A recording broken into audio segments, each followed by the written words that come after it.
Good morning, everyone, and thank you, Yasmina. So let me also welcome everybody to today's webcast. Much of what constitutes big data is information about us. Through our online activities, we leave an easy-to-follow trail of digital footprints that reveal who we are, what we buy, where we go, and much more. Privacy in big data explores the raging privacy debate over the use of personal data with one undeniable conclusion. Our data is the most valuable commodity on the market today, even more valuable than gold. So as Yasmina mentioned, we'll be exploring the issues of privacy and big data today with the authors of the book, Terence Craig and Mary Ludloff.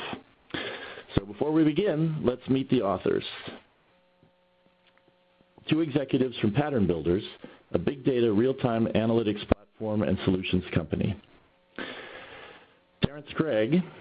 Terence was playing a key role in developing and delivering big data analytic solutions before the term was ever coined across the diverse companies such as KLA-Tencor, Informix, PricewaterhouseCoopers, ERP pioneer Ask Computer Systems, and PatternBuilders. At his current company, PatternBuilders, he addresses all the problems he and his peers created in the 80s and 90s, offering an analytics and business intelligence solution that actually works. Terence is a speaker, blogger on all things related to big data and analytics, plus lots of other stuff, and is never shy about sharing his opinion. Mary Ludloff. Mary is a 20-year-plus marketing veteran, all of it in the high-tech industry, and most of it revolving around business intelligence and big data analytics. She has a bird's-eye view of the ongoing privacy debate as marketing, specifically advertising, has been at its center and contributed much to it. Mary is a frequent white paper contributor, an editor of many publications, and a blogger on diverse topics such as big data and analytics from a technology and business perspective, data security, data privacy, and marketing in the digital age. I'll be asking the authors a series of questions about their book, and I will also try to relay as many audience questions as I can throughout. There will also be dedicated time for Q&A at the end of the presentation. So, Terence, let's start by talking about privacy, and tell us what are the challenges with privacy and how have they evolved over the years? Well, I think that privacy is really interesting. One of the ways I like to look at privacy is to think about how recent an innovation in the scope of human history it is. We essentially evolved as hunter-gatherers that sort of hung out in groups of maybe 100, 150 people who lived in caves or, shared huts.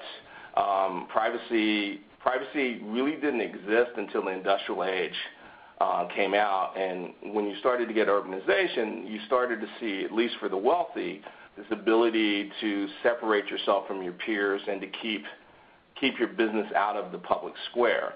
And what the internet has done sort of globally is bring us around full circle, but with one really big exception.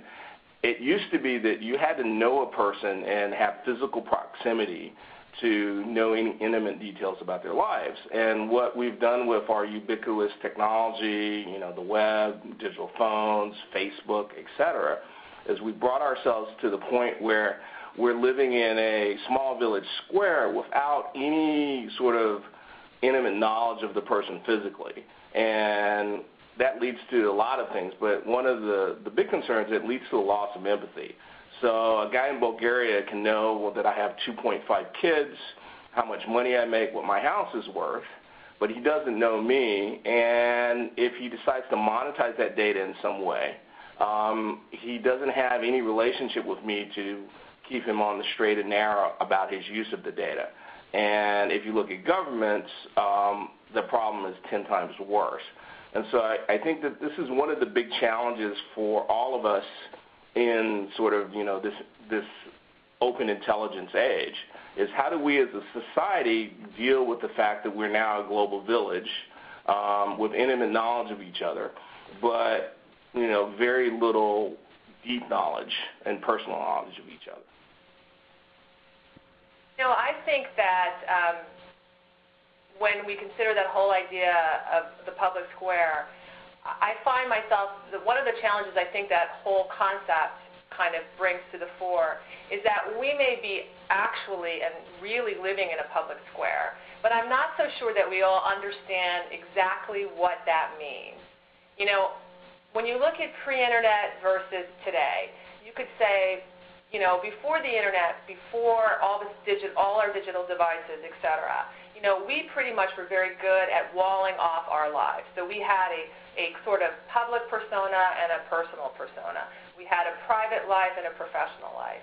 And today, you know, with the devices that we use, with everything sort of at our fingertips digitally, there's been a merging of those two lives that I think people are still trying to get their arms around. That they don't quite understand what that merging means. And let's just take a look at Facebook, LinkedIn, and Twitter, for example.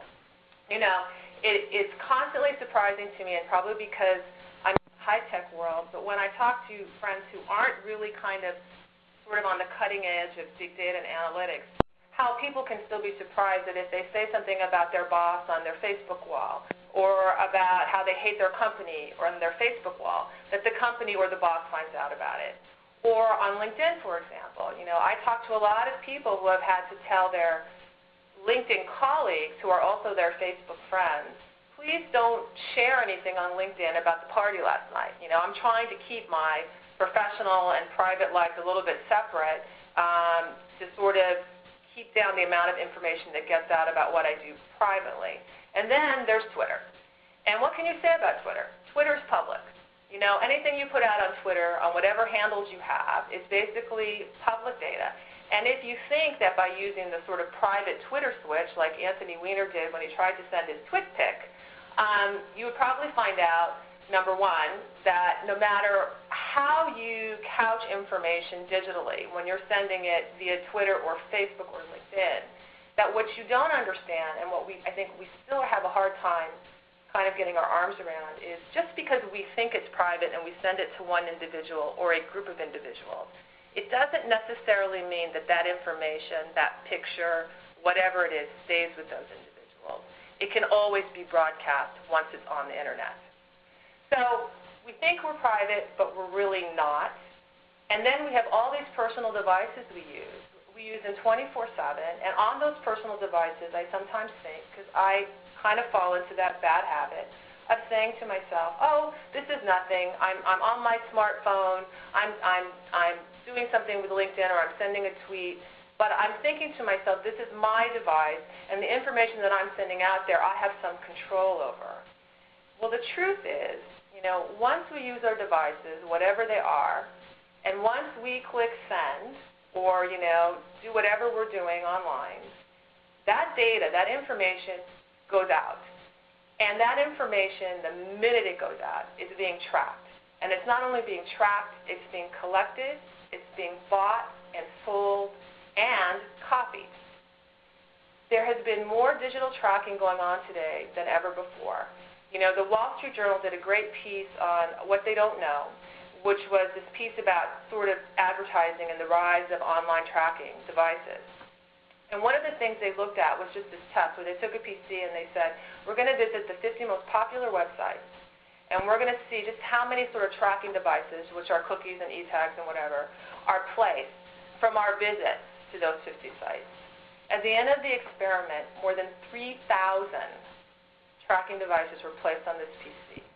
More than 3,000 separate parties had put devices on this PC and essentially to sort of digitally track wherever this person went on the internet.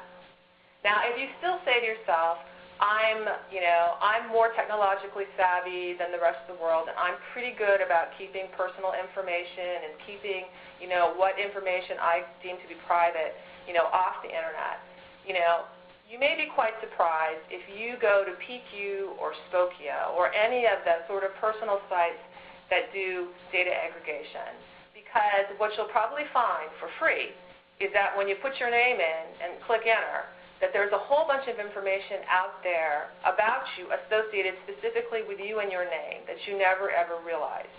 You know, I did this, and as an experiment for the book, I actually joined one of these services for a month. And what I found out about me was sort of appalling.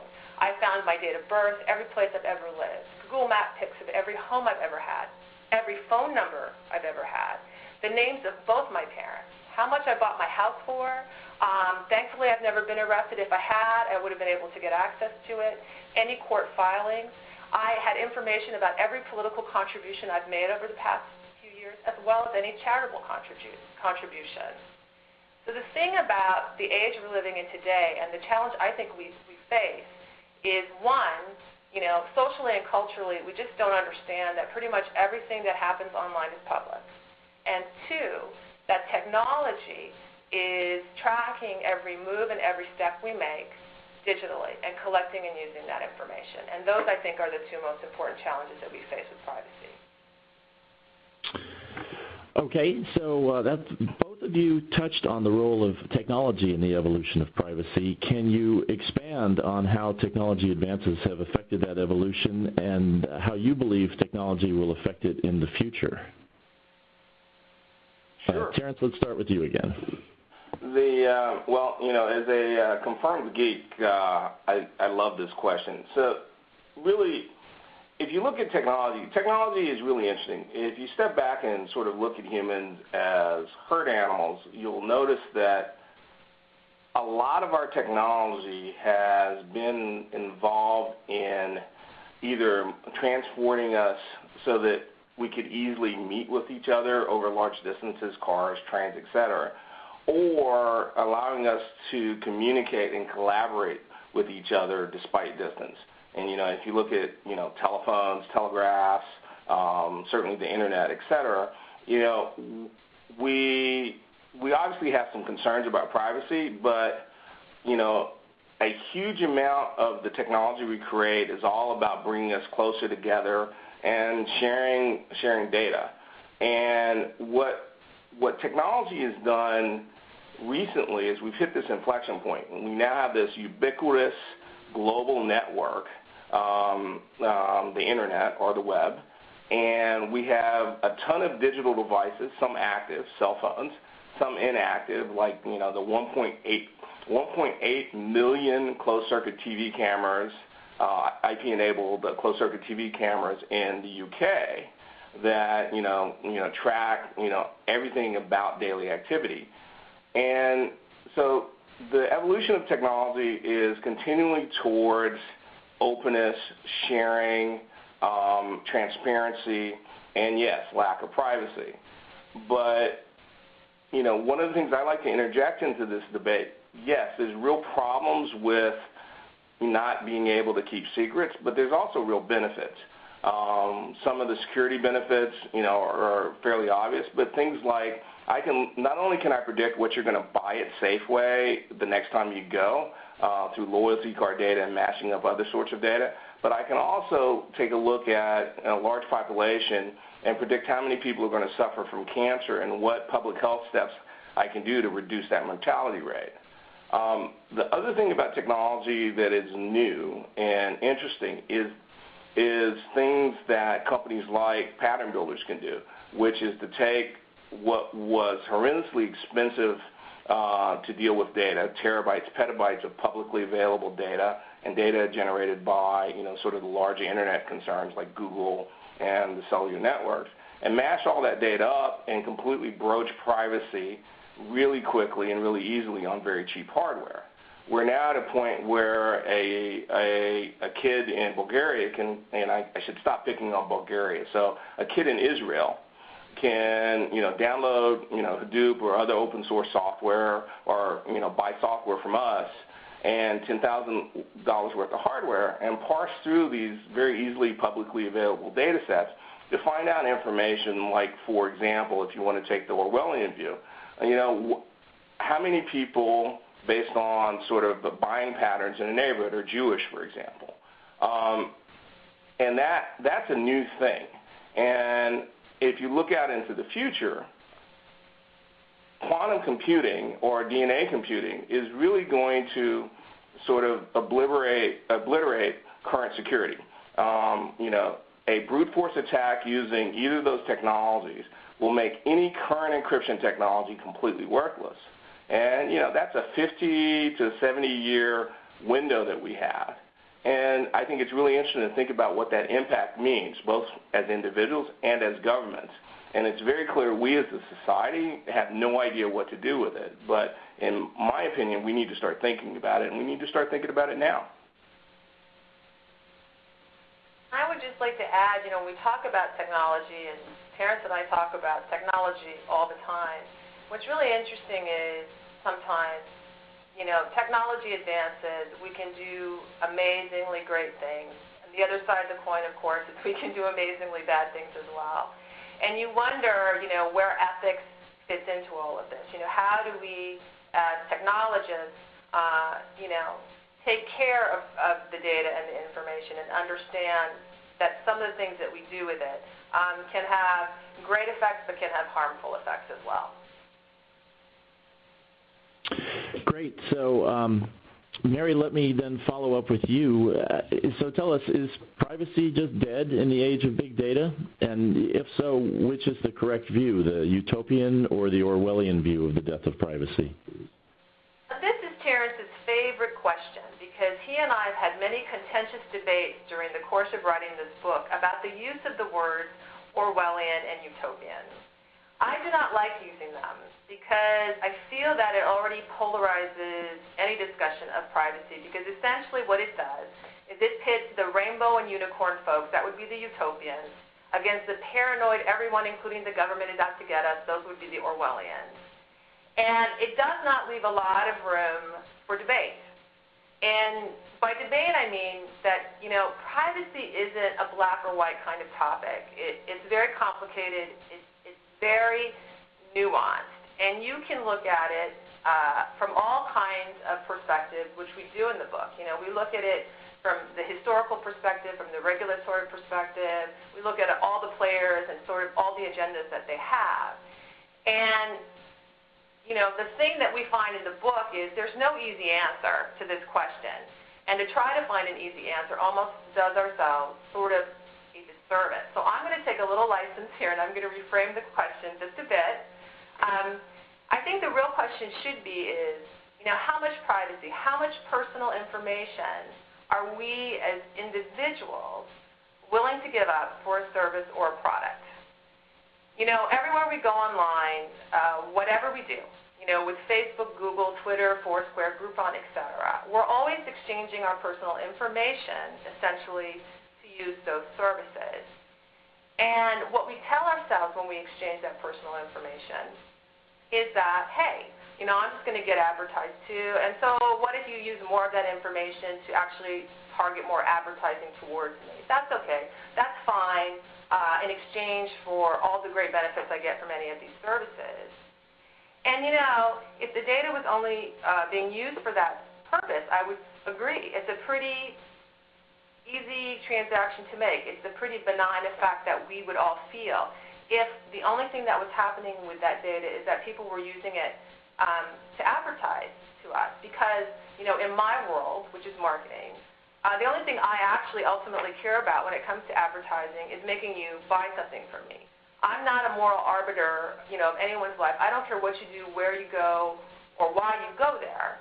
All I care is that that information helps me to understand whether you're going to buy my product or not. But the truth of the matter is all that data being collected by the big data collectors, like the Facebook and Google, and our government, who is also a big data collector, and all kinds of other data collectors walking around. They're all collecting that data, and they're not just using it for advertising. There's lots more users of that data than the advertising industry. And those users and the ways in which they choose to use our data, whether it's government agencies or insurance companies who want to decide whether they're going to give you going to put you on an insurance car policy or a renter's policy or whatever, they're using that information for different purposes. And the thing with the data that we're giving to these services, the thing that we need to understand is that data is not just being used by them. It's being used by lots of other companies, lots of other people for a myriad of purposes. And so what you really have to ask yourself whenever you give up information online is are you willing to give that information out knowing that you don't know what's going to happen to it? Jeff Jonas, in an O'Reilly Radar interview a while back, I think said it best when he talked about privacy and data. He said this: the truth about data is that once it is out there, it's hard to control. And I think the real question should be that each of us asks ourselves is, when we give up our personal information, do we understand that what happens to it after we give it up is completely out of our control? So on my end, I tend to, Mary beat me up enough while we were writing the book that I have tended toward a more nuanced view. I guess the real question for me is that whether we are Orwellian or utopian really depends on the sort of society that we allow to be created around the technologies we use. I think that people and societies tend to make mistakes, and they try to control the technology as opposed to the use of the technologies. The classic debate is the gun debate. And guns aren't necessarily evil. In fact, guns can be very useful. But the real question is what is the social construct that allows the use of the technology? The bottom line is no technology has ever been successfully suppressed. And our ability to collect information, aggregate information, isn't going to go away, and it's only going to accelerate. And whether we create a society that is 1984 or whether we use it to become more collaborative, to share, to cure cancer, is really about social structures. And one of the things that I think that we all need to be very aware of is that data is in some senses immortal. And as a person that's actually lived in a dictatorship, I lived in Nigeria for years, and seen that dictatorship change into a fairly reasonable democracy, it's very clear to me that social structures change. And what people do with the technologies that we create, these sort of artifacts that we've created as we've evolved over the years, is really the important thing. And I think that trying to blame technology for whether we become good guys or bad guys is the wrong approach. It is terrifying to me to think about what Stalin or Hitler would have done with sort of the data technology that we have today. And I think it's terrifying to any right-thinking person. But the fact of the matter is, the only thing we can do about that is try and create social structures that will prevent that and not really focus on technology as the driver, because it's really not. What we need to do is focus on what are the structures and the relationships that we have with our government and with each other to prevent tragedies enabled by technology. So let me follow up on that. So there's a lot of data being collected about us, and that's not going to go away. So then we start to talk about the use of data, and particularly when you talk about government's use of data, the debate is often framed in the terms of, would you rather be safe or sorry? In other words, can you speak to how you measure privacy versus security? And let's come back to Mary for this one. Well, the first thing is how can you measure what you don't know? The classic argument often comes in, that we see privacy to be more secure. And if you look at the world, there's lots of privacy regulations across the world, and most of them are directed at the private sector. But not a lot of those regulations are directed sort of at our government, sort of what governs the regulators, for example. And if you happen to live in a place where you think you have more enlightened privacy policies like the European Union, you might be patting yourself on the back thinking, well, this isn't such a problem for me because, I regulate the government and, the private sector pretty well. But the truth of the matter is, across the board, in almost every country that has comprehensive privacy regulations, equally so, those same countries have anti-terrorism laws that allow government agencies to essentially bypass privacy regulations and basically get any information about us from any data source that's out there and available without us knowing about them. So, that's just going on, not just in the United States, but I think it's safe to say across the world. But what we don't know about that is what sort of things are being done. When is information being collected by, various government agencies in terms of security, and how effective has it been? That's sort of the big question that we can't answer because all that information is secret. What's interesting, too, about what's going on in terms of government and agencies and the regulators is that, like, for example, in the United States, they are huge users and purchasers of third-party data. As I said before, all this data goes out there, as Terence had said it as well, and the government agencies are buying it at an increasing pace. And the reason why all these agencies are purchasing third-party data is because third-party data in the U.S. has no expectation of privacy. So if a government agency gets information about you from a third party, there's no expectation of privacy that government agency has to adhere to. And because it doesn't have to adhere to any expectation of privacy, many agencies in the government are buying all kinds of data sets, all kinds of data sources, or getting them for free at an ever-increasing pace. And there's all kinds of federal government agency databases and law enforcement databases and all kinds of activities going on where all this information essentially is taken and used. For example, there's the FBI's investigative data warehouse, and it holds data, I think, for more than 53 data sources. It's got more than 1 billion documents in it. The NSA has a secret, but it's not so secret because there's been a lot of media about it, collection of the phone call records of tens of millions of Americans, courtesy of, of our AT&T, Verizon, and Bell South folks. So most of our phone records probably are in that database. I'm sure mine is. And the TSA is talking about resurrecting its airline passenger profiling system, which would be another large database of information about us, which would take advantage of what we commercially available PNRs, which are basically passenger travel records.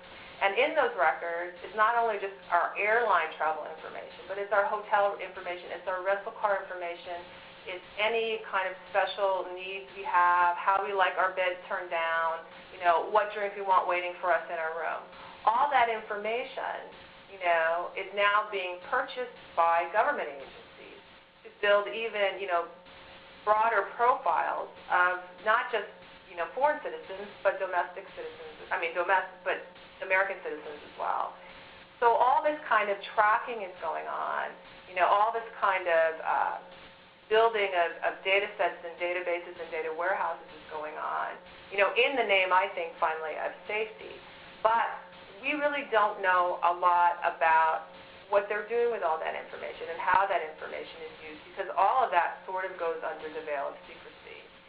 So when you hit up against a question like, would you rather be safe or sorry, my response usually is, I would always rather be safe, but I sure would like to know, what various government agencies and other organizations are doing with my information. So, it's a really interesting question, and I need to admit my bias because, as I mentioned, that I've lived under authoritarian rule. I tend to be very suspicious of government collecting information, particularly in secrecy.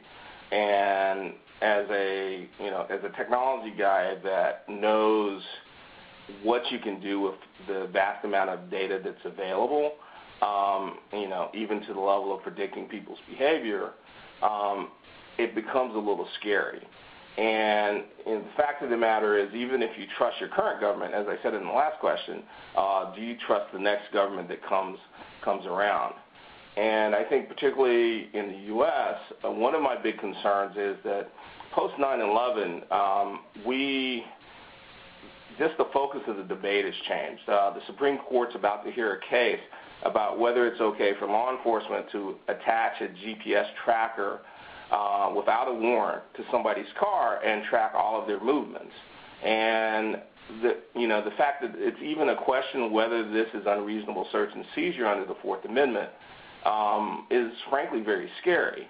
And I think that particularly the U.S. government has sort of this schizophrenic view of, sort of privacy and the use of communications technology.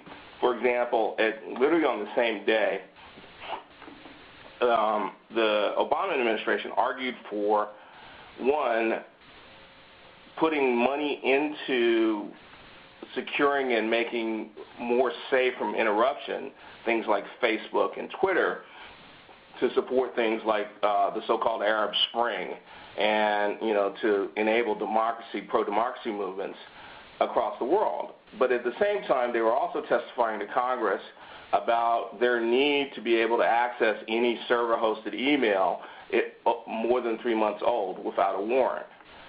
And that sort of schizophrenia and the sort of ever-grasping nature of government. Government will collect and aggregate as much data as it can. And in a democracy, it's really our responsibility to stand up and say, that's an overreach. You don't need that. And in terms of security, I think the other big concern is the Israelis have been very vocal that American focus on technology as a solution for security issue and terrorism issues in particular is sort of misdirected. The Israelis certainly have as much access to technology and big data technology as we do, but they really focus on human intelligence and, getting to know people, interviewing people. If you've ever flown to Israel, you've probably spent, at least a half an hour talking to 1 to 2 people about why you're traveling there, what your goals are, et cetera. And that is an effective way.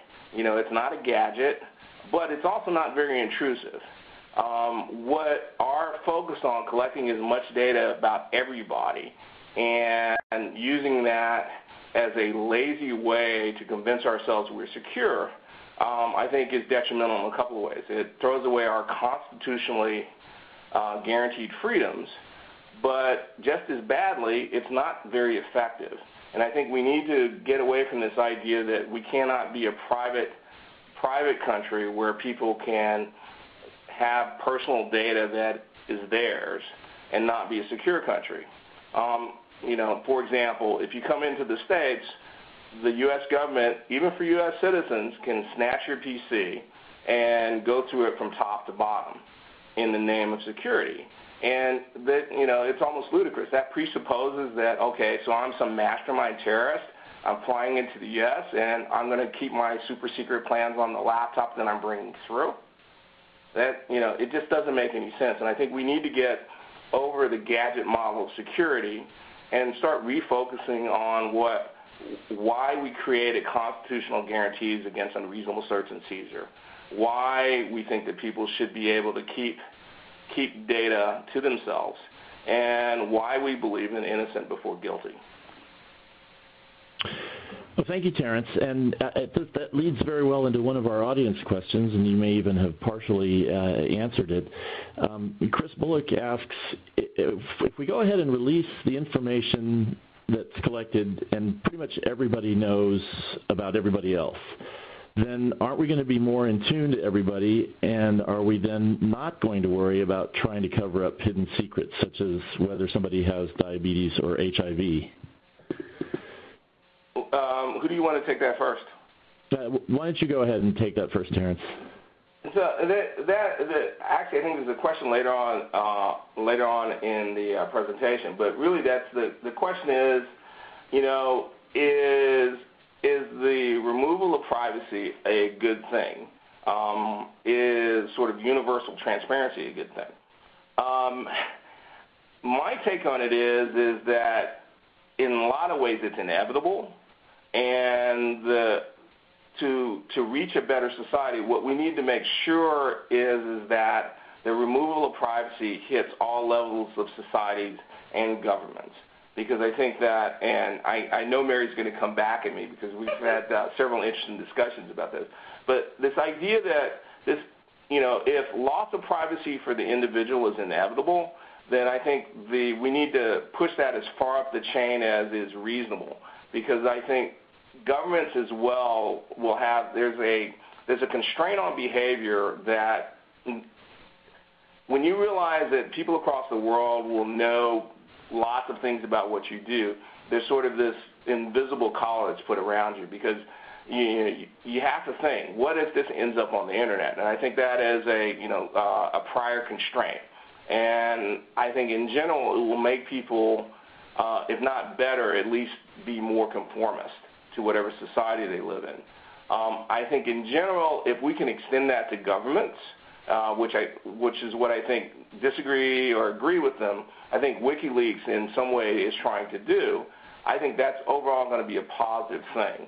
When we can't hide the bad things we do as individuals or governments in sort of the dark corners, and we have to face up to them, and we have to face up to our people at home, yeah, we did do this, and this is why, I think that's a positive. But I think it's an extreme negative if only the less powerful have to give up their privacy and give up their transparency. And one of the things that I've come to doing the book is that individual privacy is, if not dead, it's mortally wounded.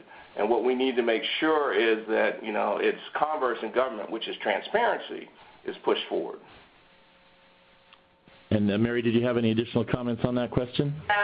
Yes, I do, because I'm the doom and gloom one on this one.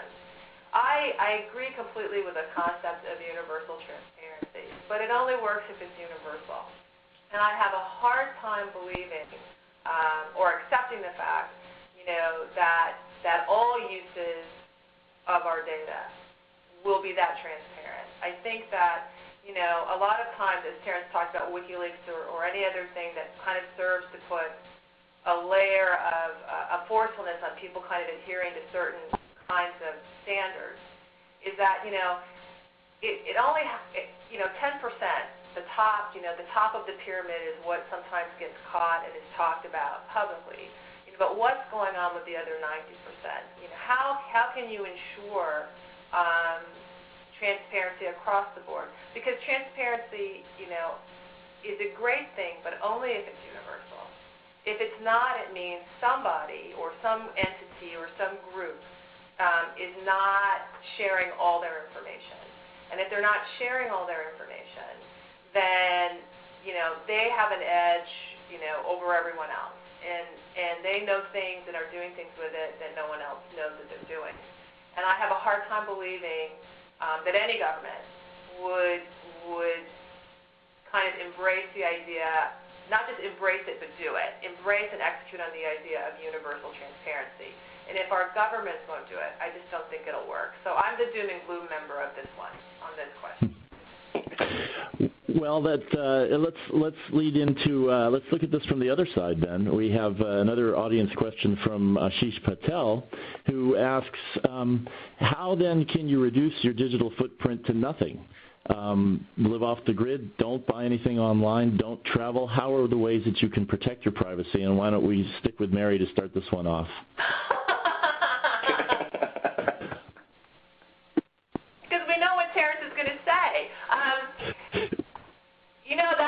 That's a tough one. I will say that at the end of the book, I started off this book disagreeing with Terence, because Terence says, and I don't mean to speak for you, Terence, but I'm going to sort of, and then you can correct me when it's your turn. But Terence's belief is if you live in the digital world, you can't. You really can't effectively kind of remove your personal information. And I have had violent arguments with him, not violent, but contentious disagreements, let's put it that way, with him about this.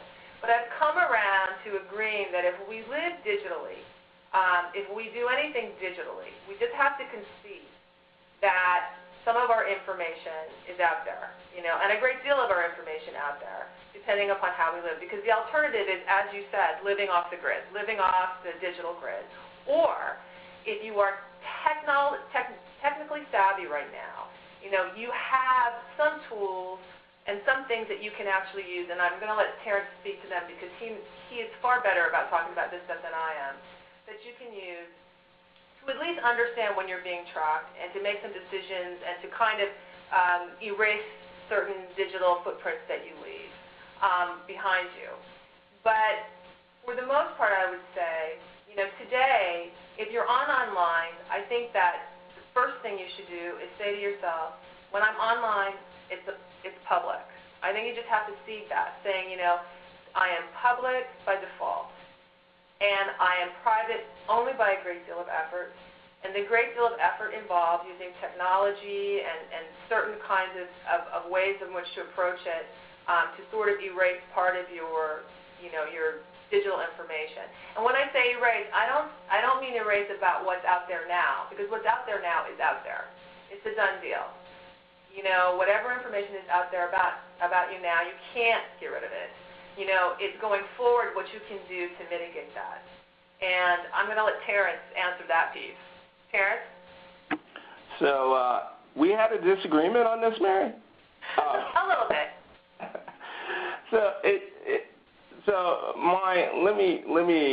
Let me do a high level summary, because it's an interesting and a nuanced question.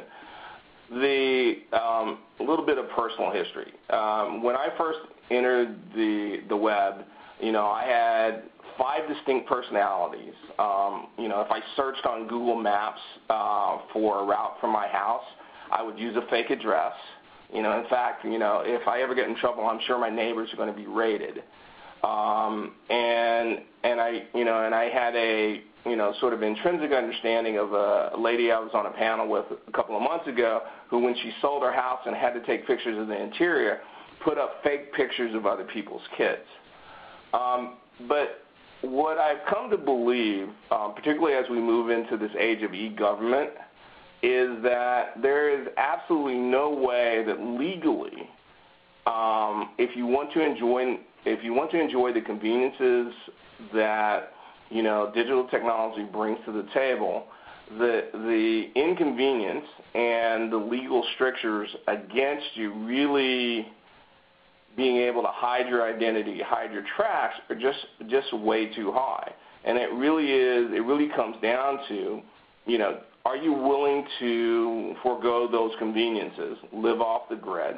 I know a couple of people who do that, and it's very hard. I mean, think about things like your credit score, which is ultimately, your credit score pretty much defines your position in our society. If you live off the grid, you don't have a credit score. And, it's becoming very nearly impossible, at least in the developed world, to do this with any level of convenience. Now, there are lots of tools out there. I'm a big fan of EFF.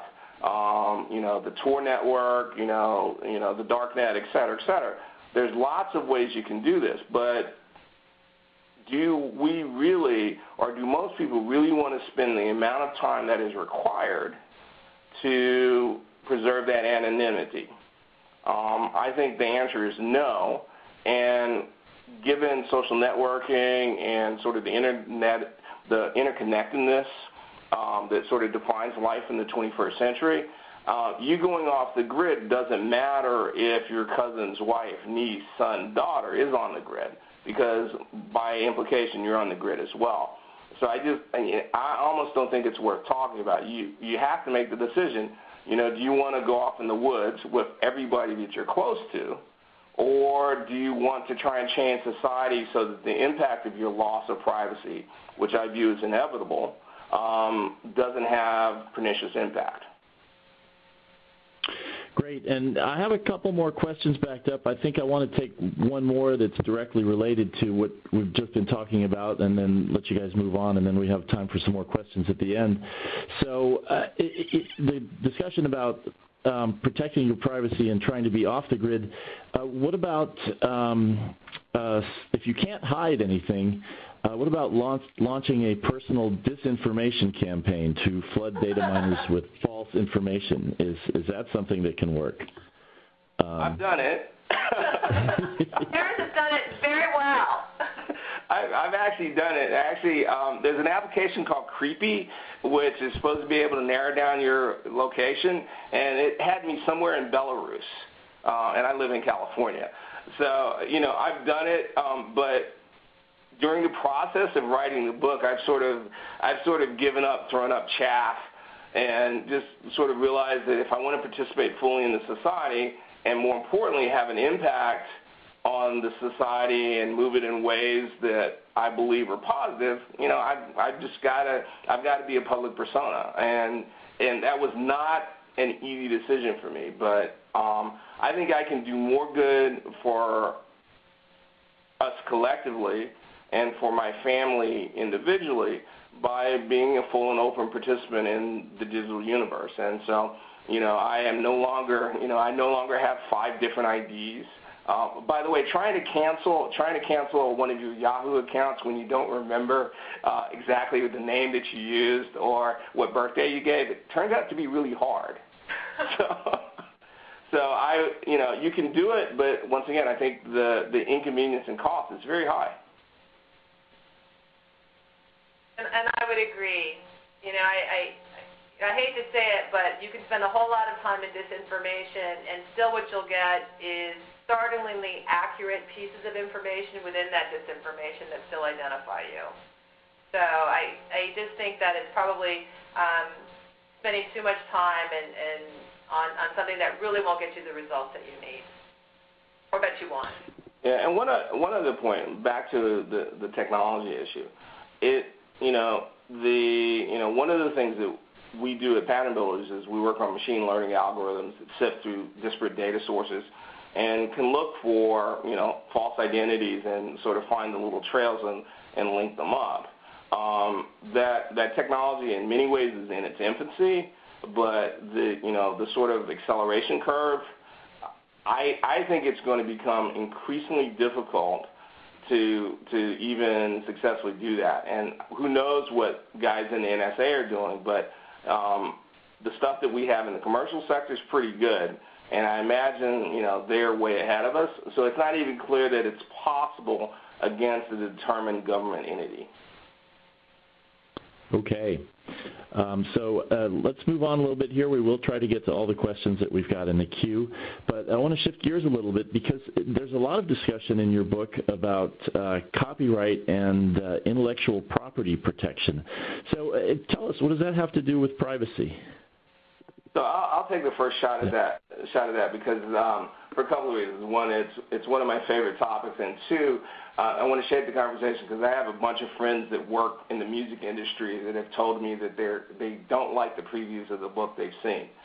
The interesting thing is that outside of the security apparatus, the big drivers of sort of privacy destroying technology have tended to be sort of the major intellectual property holders. The music industry, the movie industry, MPAA, software companies, all of them want to find a way to enforce, and I would argue extend copyright beyond reasonable levels. The most famous story is, Amazon sort of like deleting 1984 from people's Kindles because of a copyright dispute. And what we've seen over the last 10, 15 years is attempts to not only create technology that would prevent you from sharing media, books, music, whatever, but to sort of log in a central location that, how many times you've read this particular book, or to prevent a certain PC from even being able to open a book. And I understand the IP holders' drives here, but realistically, if you take that technology to the next step, do we really want North Korea to be able to block any PC that has the so-called Fritz chip from reading the Declaration of Independence or being able to track everybody who tried to open the Declaration of Independence? And so the IP holders' sort of quasi-legitimate need to try and protect their property, I think, has stepped over the bounds and not only impacts privacy, but also has pernicious effects on things like free speech. It's very interesting. In the U.S., most computers, personal computers, have what's known as a Fritz chip, which not only can encrypt data, but, can communicate to a central server about the use of digital media. China actually has banned the Fritz chip Because one of the other things that Fritz chip enables is enables you to remotely, assuming you have IP access, is to shut down the operating system. And for some reason, the Chinese don't want U.S. companies to have the ability to reach out and kill their operating system remotely. And I think that we really need to be very, very careful and not let the economic needs of IP holders move us into a technology direction that is destructive to privacy or, even more importantly, destructive to free speech. I'm just going to say what he said. Okay, so then let's look. We talked a lot about governments and privacy. Can we realistically legislate privacy? And if so, how do we do it? And this also dovetails with one of the audience questions asking, are you saying that the Constitution needs to be rewritten since the Constitution does not specifically mention a right to privacy? So I'll toss this to you, Mary, to start. Yes, the Constitution does not specifically mention a right to privacy. But I'm not sure at the state we're in today, even if it did, the impact of that. And so let me explain just a little bit. When we started this book, I've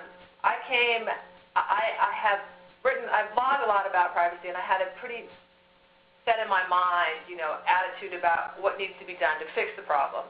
And my attitude was really much more regulation, much more comprehensive regulation, and lots more penalty teeth, so that we can make it expensive and bad when somebody violates privacy. But here's the problem. Laws have geographic boundaries. We legislate, we regulate by, our state in the U.S., actually our county, state, federal, and across the world, laws sort of govern these geographical kind of places.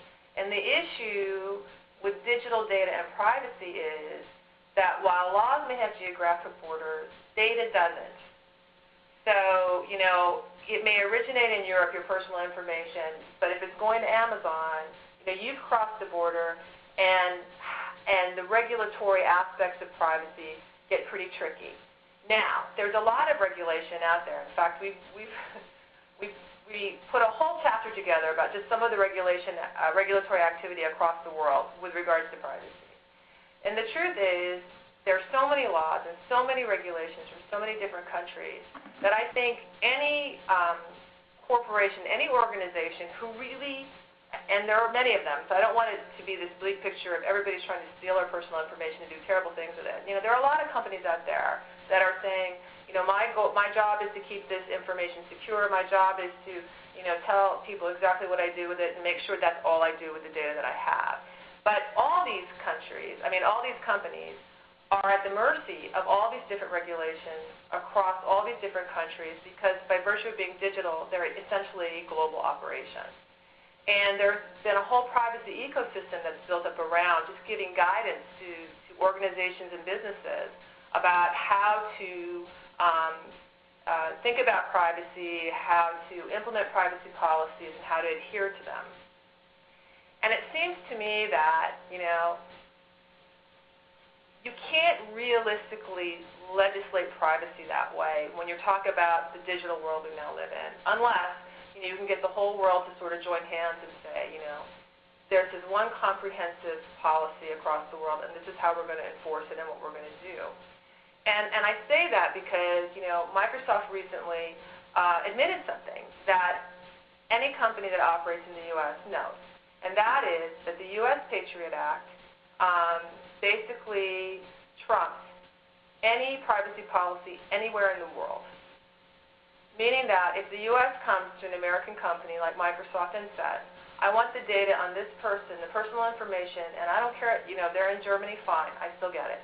You have to give it all to me, and you can't tell them what you just did, which is breaking the EU privacy directive. So the truth of the matter is that privacy regulations don't apply. So what do? How do you regulate privacy when you have so many disparate rules, and when you know that pretty much every government has the trump card to play with any company, which says, I get the information no matter what this country believes how it's going to govern. So I'm not sure how to fix that problem. And I think that, and I hope somebody comes up with a way to do it, because I'm really not sure how you can legislate privacy globally. Terence? So my take on it is I come at it from both a technology viewpoint and a practical viewpoint. Let's talk about technology first. The idea that legislation can keep up with inflection points in technology clearly just doesn't work. I mean, just ask the record industry.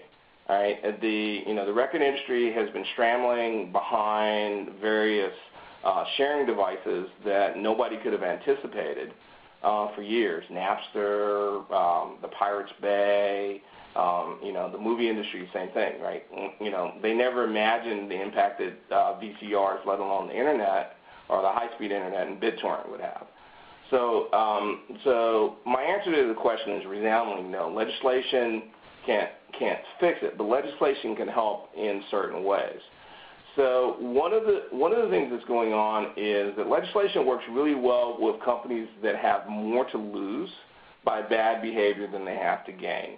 And clearly companies like Google, Facebook, et cetera, want to be good players and good citizens because they have billion-dollar quarter businesses. Why would they ignore regulation and do bad behavior? And there's also a competitive aspect, which I think is very positive. I mean, if you look at Facebook's recent changes in their privacy policies in reaction to Google, all of that's good stuff. But at the end of the day, we have this broad world, and people have very different economic incentives. And if I'm a kid in an emerging market in Africa, and I find a way to hack or legitimately collect data, am I going to care what U.S. policies are? Absolutely not. And because it's not in his economic interest, and there's no penalty that really is going to effectively apply to him. And I think that while I love the privacy advocates like EFF and privacy.org, et cetera, and I love what they're trying to do, I think it's impossible to use regulation to dramatically change the bad actors. And a lot of those bad actors, frankly, are governments. I mean, when I was in Informix, we competed to sell the Informix database to Saddam Hussein's Secret Service. Thankfully, we lost, and so I didn't have to quit. But regulation is never going to be international, and it's never going to be timely. And we need to keep what we don't want on the internet or we don't want shared internationally off the wire, and that's the only answer. As far as a constitutional amendment, I would love to see the Fourth Amendment cover some of the privacy issues that are now starting to come up. But once again, I don't think we're ever going to be able to keep up. And I'm not sure it's the best use of our time as people who are concerned about privacy. Okay. I think based on the audience question, we spoke to whether the end of privacy is a good thing and the end of secrecy. If you have more comments on that, I'd like you to throw them in with, since we're close on time, with your wrap-up here. So why don't we start with Mary, and let me ask you, how does the book end? Do you still feel the same way about privacy as when you started? I'm going to make this really quick because I know we're pressed for time. I actually, believe it or not, am far more optimistic than I was when we started this process, and I'm not sure why. But I think that, the more you know about the issues and your information, the more actual real control you have over it. And by that I mean we all need to decide, sort of what our privacy policy is as an individual, what we are going to put out there digitally, and what we're going to, and what we're choosing to keep off, as Terence would say, the wire. And I think that's probably, for me, the biggest takeaway and underlying sort of the book that I had as we produced it. It's like right now I have to be in control of my own destiny, and I cannot rely on regulations and governments and consumer protection organizations to do it for me. I actually need to take the lead and sort of do it myself. And that would be my big takeaway. Terrence? So on my side, I came into this as, as I said, I was the guy with 5 different IDs. I used proxy servers, et cetera, et cetera.